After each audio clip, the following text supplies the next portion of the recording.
Hey, welcome to our Dear Church interview series where I'm going to be sitting down with some of the speakers for this series and expanding on the messages, talking about some things that they maybe couldn't include on the weekend and asking some questions that you may have at home. And today we're here with Andrew Chisholm, who spoke an incredible message on finishing well. And he spoke out of 2 Timothy 4:6-8, which if you missed that message, it's down in the description below. So make sure you go back and check that out so you can keep up with some of the things we're talking about. But Andrew, welcome. It's great to have you here. Can I say fantastic message on the weekend? Thanks, I really enjoyed it. Thank you. It was great. And I just want to start off by asking you, what's something about grandparenting you've really enjoyed? That's a great question. I just love it when my grandkids first come around to visit, and it's the smile and the really, really warm hello. Just does my heart good. That's fair. One of my favorite parts of grandparenting. And so going on from your message, you spoke about not just finishing the race, but finishing well. And you talked about starting things and, not necessarily seeing them come to completion, but doing the part that you were meant to play. And I just want to ask, is there anything that you started personally that you feel like you haven't finished yet, or you may not see finished, or anything that you started and is just left and you won't ever return to it? There's a number of things. I was preaching and sharing out of my own life experience. I remember right back when I was in my early 20s, I actually started a postgrad diploma in horticultural science, and just life circumstances, I was 6 months towards completion and I pulled out. And I look back on that and I actually regret it, because I think I had it. That was a decision which was in my control, and maybe it's part of the reason why I'm so keen on sometimes on finishing what you started, because sometimes you need to just push through and get the job done. And I think that's really what I should have done at that point in time. But there are other times when I look back and I realize, no, there is nothing I could do. And that's why I reflected on that. And one example of that would be, for example, we were really felt that God had led us to start a church in Bali. And the whole process of doing that, there was such a sense of God leading us into that, working on that. And then we came to the pandemic, and it was absolutely clear that it couldn't continue. And that's still a grief to me, because I don't really understand why, nor does the people who are involved in that understand the why. And so, you can wrestle at times with why God couldn't, something that you felt was on, that God had shown you, why didn't that actually happen? So there's a great example of that. And I guess COVID really, changed the landscape of a lot of things and started a lot of new things like the online program and opened new avenues for, the things that we're doing. This interview now probably would not have been happening if we didn't go down, the path of online church because of COVID, and something that had to start from that. Yes. And as, the senior minister at the time, you really had to, take the charge of that. And you talk about this in your sermon as well, how you had to do the whole 180 to no online church to online church.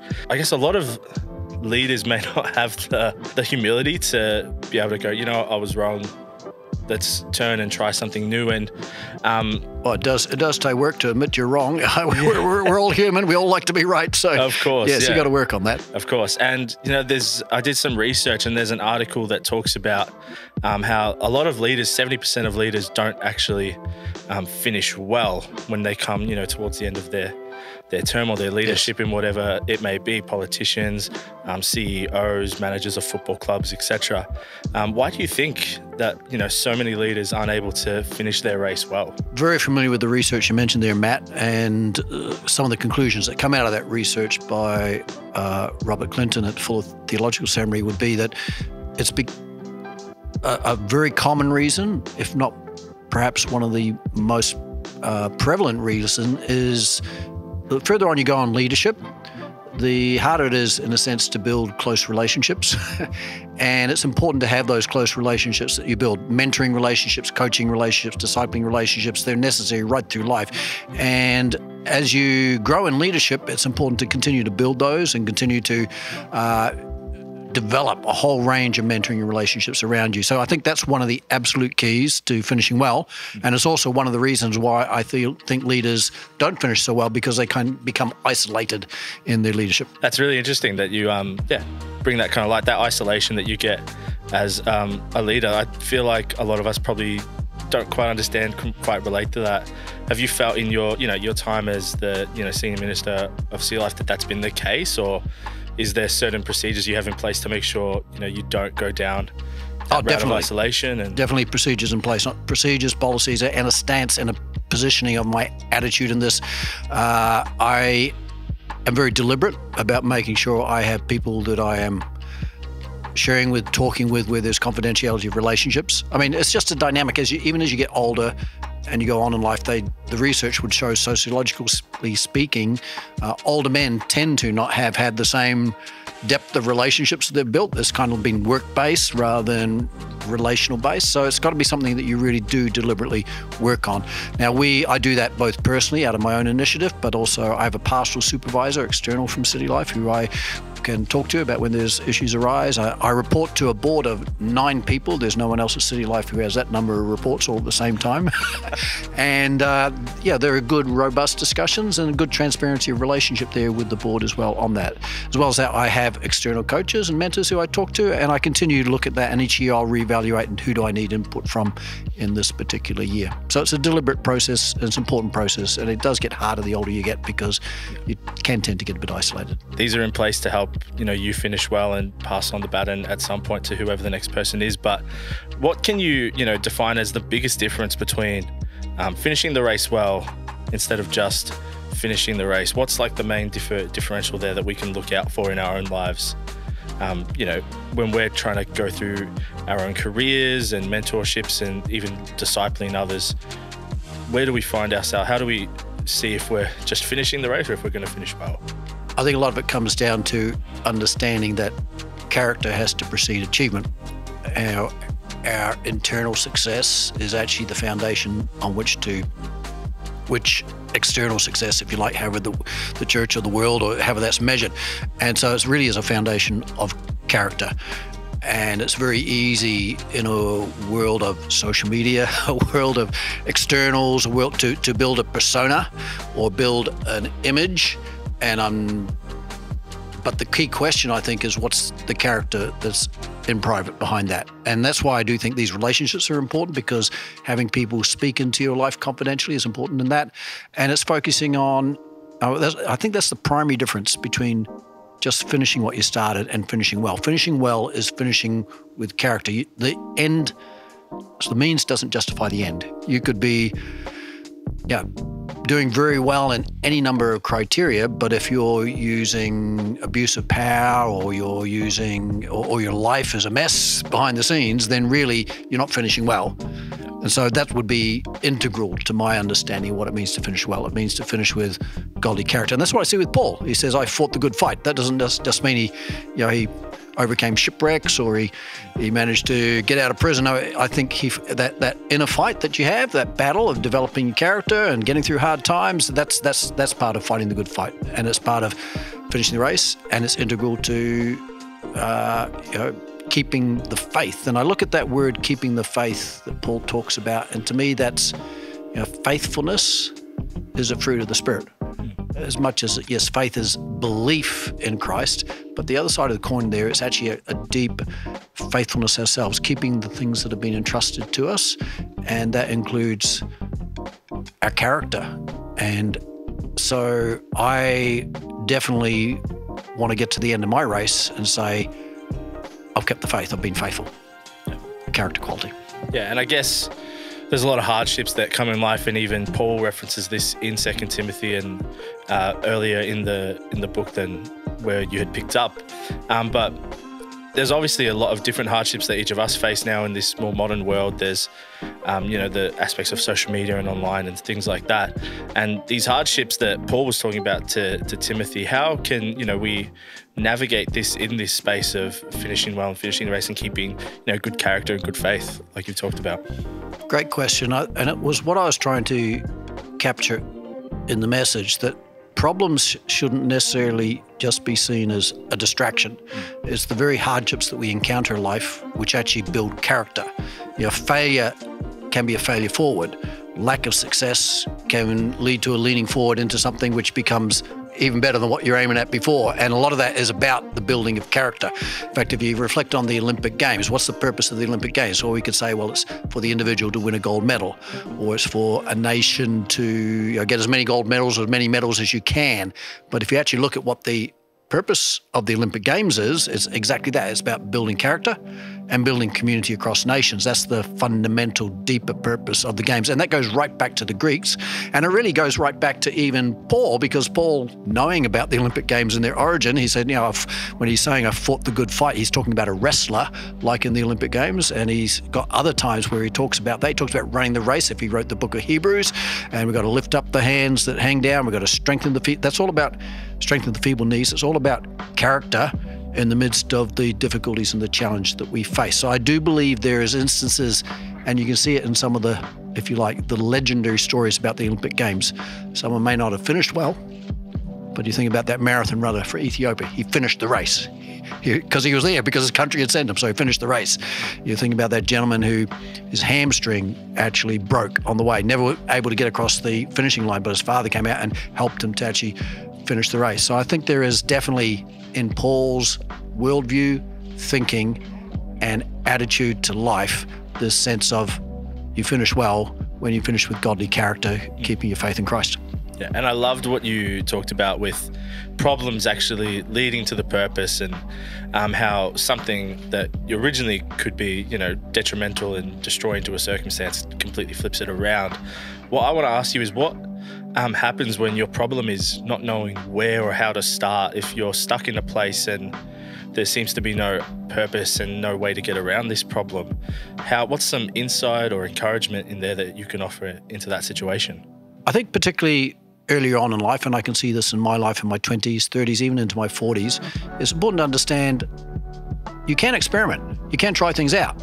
And sometimes we can be so nervous about making the wrong decision, we're not willing to just give something a go. And give something a go doesn't necessarily just mean try it for a couple of days or a couple of weeks. It can mean for a season of life, for a year or so. You really go to Bible college, see if that really is something that God's equipping you for. Do a diploma in horticulture. I tried that out for 6 months. I didn't end up doing much in that area.